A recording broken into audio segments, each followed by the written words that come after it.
Sejam bem-vindos ao Manual do Iniciante Cripto, onde tratamos de conceitos e ideias fundamentais para entender diferentes aspectos do mundo cripto. Eu sou o Professor Neil e no episódio de hoje, vamos conhecer o que são e quais são as principais stablecoins.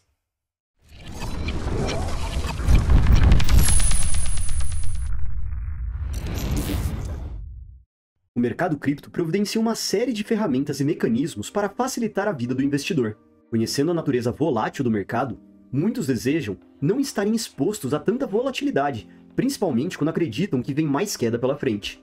Por outro lado, ficar trocando toda hora moeda fiduciária por cripto e vice-versa pode ser bastante custoso pelas taxas envolvidas, e também pode ser muito trabalhoso. Nesse sentido, conforme apareceram as primeiras ferramentas do DeFi, as stablecoins surgiram com uma proposta de facilitar a vida do investidor que não desejava estar exposto a esta volatilidade, e também aos usuários de corretoras descentralizadas que poderiam fazer os seus swaps e trades com moedas pareadas em moedas fiduciárias. As stablecoins, como o próprio nome diz, são feitas para serem estáveis, tendo seu valor pareado a alguma moeda fiat, sendo as principais atreladas ao dólar. Apesar de pequenas variações serem toleráveis, a perda da paridade com o valor da moeda fiduciária pode representar o fim dessa moeda. Se você está entrando no mercado recentemente, é muito importante que você entenda o funcionamento e os riscos das stablecoins, pois mesmo sem o risco da volatilidade, é preciso entender a que tipo de possíveis problemas você está exposto. Dessa forma, nesse episódio, vamos explicar as principais moedas e os seus riscos. A USDT, também conhecida como Dollar Tether, ou apenas Tether, dado o nome da sua empresa emissora. E justamente, por ter uma empresa por trás de sua emissão, é preciso que se entenda sua primeira característica: ele é centralizado, possuindo assim o risco de regulações que essa empresa possa sofrer, além de estar sujeitos a decisões e arbitrariedades dos seus gestores. É atualmente a stablecoin com maior market cap. Historicamente, essa liderança já dura algum tempo, mas ela vem perdendo bastante dominância de mercado. Em 2019, ela tinha uma dominância de 89% do mercado de stablecoins, e desde então caiu para pouco menos de 50%, de acordo com os dados on-chain fornecidos pela Glassnode e analisados pela CryptoSlate. Essa perda de mercado se deve principalmente a uma grande desconfiança que veio com o processo da SEC, o principal órgão regulador dos mercados nos Estados Unidos, que questionam o lastro dessa stablecoin, que atualmente deveriam ser próximo a 65 bilhões de dólares. Os reguladores exigem que para cada um USDT emitido, exista $1 com liquidez nas reservas da empresa. Porém, no início de 2021, cerca de 25 bilhões dessas reservas estavam em títulos comerciais com um risco maior do que o tolerado pelos reguladores. Para aumentar a confiança dos investidores, a empresa criou um portal de transparência e vem aumentando as suas reservas seguras e diminuindo os títulos indesejados. Atualmente, a empresa afirma ter mais de 82% no que chama de caixa e equivalentes de caixas e outros depósitos de curto prazo e papel comercial, sendo que cerca de 70% deles estão em títulos do Tesouro Americano. Vale destacar que a Tether também é responsável pela corretora Bitfinex, uma informação muito importante, uma vez que vale a pena acompanhar a saúde financeira dessas empresas no momento em que estamos vivendo, no qual várias corretoras vêm sofrendo as consequências de um mercado muito alavancado. A próxima stablecoin que vamos tratar é o USDC, emitida pela Circle, a mesma empresa responsável pela corretora Coinbase. Você já deve ter entendido então que ela é uma empresa centralizada e, portanto, apresenta algumas características similares ao Dollar Tether. A Circle é uma empresa que mantém uma relação muito próxima com os reguladores e divulga com frequência um relatório com as suas reservas.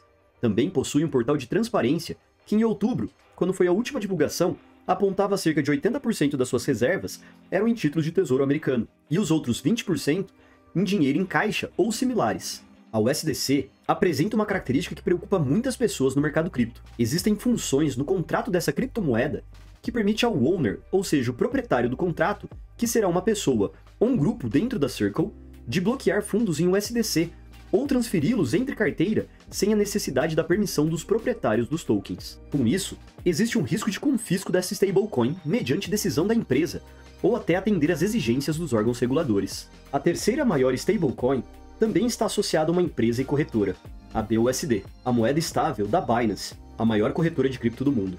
Algumas pessoas se assustaram com a informação recente de que cerca de 1/3 dos 69 bilhões de dólares das reservas da corretora estarem na sua própria stablecoin, levando muitos a temerem que a Binance poderia enfrentar um problema muito similar à FTX por conta disso. Antes de falarmos da diferença desses casos, é sempre válido lembrar: nunca deixe seus criptoativos em corretoras ou longe da sua custódia. No caso da FTX, tanto a corretora quanto a Alameda Research, a empresa dos mesmos donos, apresentavam as suas reservas em token FTT. Esses tokens funcionavam como se fossem ações da corretora, que seriam mais ou menos equivalentes a BNB, o token da corretora Binance, e não a stablecoin BUSD. A BNB ainda é um token nativo da Binance Smart Chain, possuindo mais utilidade do que a FTT. Mas a principal diferença nesse caso é que a BUSD é emitida pela Paxos, uma empresa regulada e aprovada pelo Departamento de Serviços Financeiros do estado de Nova York. A Paxos também é responsável pela emissão da stablecoin Pax Dollar, a quinta maior em capitalização de mercado. E assim como as suas concorrentes, a Paxos também tem um site que divulga os relatórios comprovando as suas reservas, de ambas as stablecoins nesse caso, sendo que o último relatório publicado no mês anterior mostra que as reservas estão todas associadas a títulos de tesouro americano. E para que continuemos estáveis entregando esse conteúdo para você, pedimos a sua contribuição com um like, pois ele nos ajuda e também faz com que o conteúdo seja disponibilizado para mais pessoas. Também pedimos que se inscreva caso ainda não tenha feito, e ative o sininho para não perder nenhuma novidade. A quarta maior stablecoin em capitalização de mercado é a DAI, a mais diferente de todas abordadas até aqui. É pareada ao dólar através de uma sobrecolateralização de múltiplos ativos através de um contrato inteligente. A princípio, é uma das stablecoins mais descentralizadas, pois por trás da sua emissão não está uma empresa, e sim uma DAO, ou seja, uma organização autônoma descentralizada, a MakerDAO, um dos primeiros protocolos DeFi. O projeto começou a ser desenvolvido em 2015 junto com a implementação da própria rede Ethereum. Os holders do Token Maker podem participar da governança através de propostas e votos para decidir diferentes aspectos do projeto, como por exemplo, no que investir o tesouro arrecadado. Além disso, podem definir quais tokens serão aceitos como colateral para a emissão de DAI, e também os valores das taxas de empréstimo. O protocolo da MakerDAO funciona como uma espécie de um banco, em que eles cobram garantias para oferecer empréstimos, que posteriormente será cobrado com juros. Para emitir DAI, são exigidas garantias em excesso. Por exemplo, caso a taxa de colateralização seja 170% para a emissão de DAI, deixando o Ether como colateral, é possível emitir 100 DAIs depositando $170 em Ether. Com isso, quem tomou esse empréstimo pode mantê-lo enquanto esse colateral estiver acima dessa taxa mínima. E caso o Ether perca valor, seria necessário adicionar mais Ether de colateral ou devolver as DAIs para liberar o colateral antes que a taxa de colateralização fique abaixo do mínimo. Caso isso aconteça, o empréstimo pode ser liquidado e o colateral vendido para pagar a dívida. Ao pegar o colateral de volta, pagando o empréstimo em DAI, também é cobrado uma taxa de empréstimo paga no Token Maker, e essa taxa depende do tempo em que o empréstimo permaneceu ativo. A DAI paga de volta ao protocolo é queimada, pois não existe DAI sem colateral a representando. Não existe um período máximo em que este empréstimo pode ser tomado, desde que o colateral não perca o valor mínimo. Dissemos que a DAI é, a princípio, a stablecoin mais descentralizada entre as maiores, pois não possui chave administradora como no caso da USDC, e o protocolo responsável é uma DAO, portanto está menos sujeitas a sanções e regulamentações. Porém, apresenta também alguns riscos, porque o token da MakerDAO está relativamente concentrado na mão de poucas pessoas. Além disso, outro grande risco é que uma parte importante do lastro de DAI está em stablecoins mais centralizadas, principalmente em USDC, que corresponde a quase 45% do lastro da stablecoin, o que expõe ela aos riscos dessa stablecoin centralizada. Essas são algumas preocupações que a governança vem tentando diminuir com o tempo. Além das stablecoins colateralizadas, seja em outros criptoativos, como no caso da DAI, ou em moedas fiduciárias e títulos, algumas stablecoins tentam e tentaram outros artifícios, são as chamadas stablecoins algorítmicas, que se utilizam de diferentes artifícios e estratégias para se manterem pareadas à moeda fiduciária. O exemplo mais famoso, por um motivo muito negativo, foi o que aconteceu com a Terra Luna esse ano, um problema que começou envolvendo a sua stablecoin, a UST. A paridade dessa moeda com o dólar era mantida via arbitragem, além de um algoritmo que fazia a transformação de UST em Luna e vice-versa. Porém, em um ataque orquestrado, a venda de uma grande quantidade de UST derrubou a sua paridade, sendo necessária a emissão de muitos tokens Lunas, desvalorizando e muito esse token. O colapso de todo o sistema da Luna e de sua stablecoin fizeram com que cerca de 40 bilhões de dólares desaparecessem do mercado em poucos dias. As stablecoins são uma importante ferramenta do mercado cripto, seja para a utilização do DeFi, para a proteção contra a volatilidade ou ainda em estratégias de trades.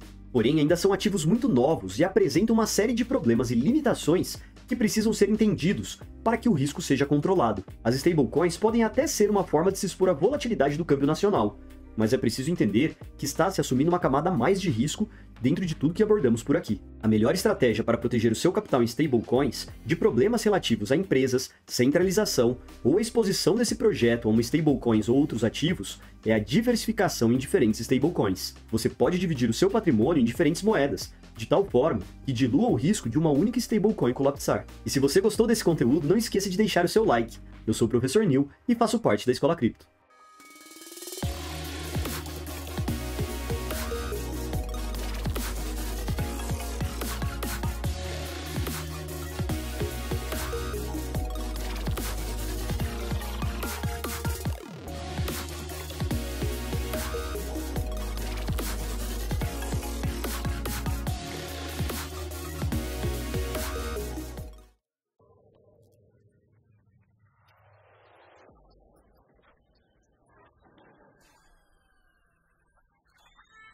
Faça parte da Academia Cripto, o melhor ambiente para o seu aprendizado.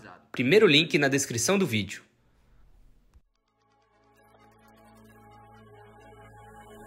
Bitcoin Trade. Segurança para comprar e vender Bitcoin. Niftify. Aqui entusiastas de NFT se conectam com oportunidades, comunidades, curadores, compra coletiva, acessibilidade.